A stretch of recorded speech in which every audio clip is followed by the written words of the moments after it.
G'day and welcome to this little study. We are now at part 6 in a series of videos on Daniel's prophecy of the 70 weeks. The Holy Scriptures plainly show us that it was Nehemiah and Nehemiah alone who received the edict to restore and to build Jerusalem. Was this edict issued in 444 BC, as some are saying, or was it in 445 BC? Well, we're going to be attempting to answer that question, and in this study we're going to bring out some pretty solid historical evidence that the issuing of the decree by Artaxerxes in his 20th year to Nehemiah in the month of Nisan occurred in that springtime of 445 BC.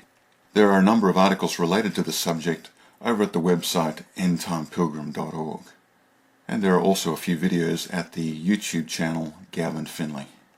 So in what year did Nehemiah receive that royal edict to restore and build Jerusalem? And here's our scripture from Nehemiah chapter 2. The narrator is Alexander Scorby. Chapter 2. And it came to pass in the month Nisan, in the 20th year of Artaxerxes the king, that wine was before him. And I took up the wine, and gave it unto the king. Now I had not been beforetime sad in his presence. Wherefore the king said unto me, Why is thy countenance sad, seeing thou art not sick?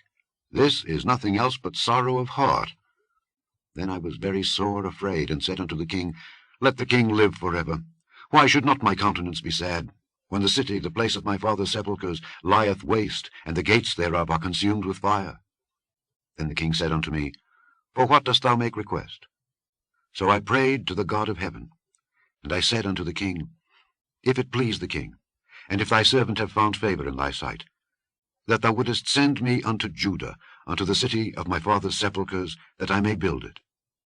And the king said unto me, the queen also sitting by him, For how long shall thy journey be, and when wilt thou return? So it pleased the king to send me, and I set him a time. So there we have it. The edict came in the springtime Passover month of Nisan in the 20th year of Artaxerxes. And so we come to our next question. When was the first year of Artaxerxes? When did the Medo-Persian king Artaxerxes Longimanus ascend the throne? And some authorities assign the commencement of the reign of Artaxerxes to the death of Xerxes in July 465 BC. These authors say the eldest son of Xerxes, presumably the heir apparent, was then assassinated by Artaxerxes, his younger brother, who immediately took the throne in July of 465 BC. And this excerpt is from Ridpath's History of the World, circa 1910, page 365. And we read, Of the 3 sons of Xerxes, the eldest was put to death by the youngest, Artaxerxes, who at once, BC 465, took the throne. Sir Robert Anderson held to this July 465 BC commencement date as well. And this excerpt is from The Coming Prince, page 253 of Sir Robert Anderson's book. And we read, The death of Xerxes and the epoch beginning, the reign of Artaxerxes Longimanus, should be assigned to the latter part of July 465 BC. So by this reckoning, the first year of Artaxerxes Longimanus began in July of 465 BC and ended in July of 464 BC. So his 20th year would have begun 19 years later in July of 446 BC and ended in July of 445 BC. By this reckoning, the 20th year of Artaxerxes would have crossed the springtime Nisan moon in 445 BC. Others present evidence that Artabanus reigned for 7 months from July 465 BC, only to be assassinated by Artaxerxes later on in February of 464 BC. And the excerpt here is from the Aramaic papyri, and it is as follows. Xerxes was assassinated by Artabanus. Consequently, the accession of Artabanus can be fixed as July or August BC 465.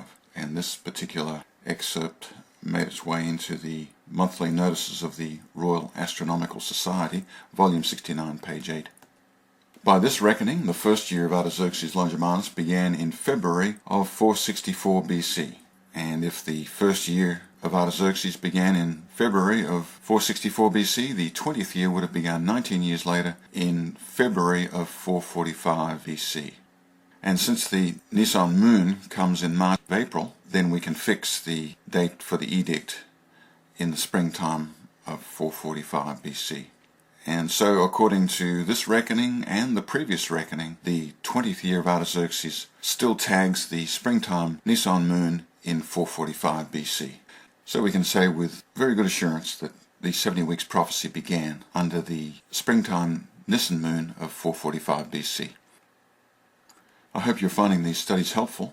They are being provided freely to all who love the God of Israel. Other videos are at the YouTube channel Gavin Finley and at the website endtimepilgrim.org. Grace and shalom to all.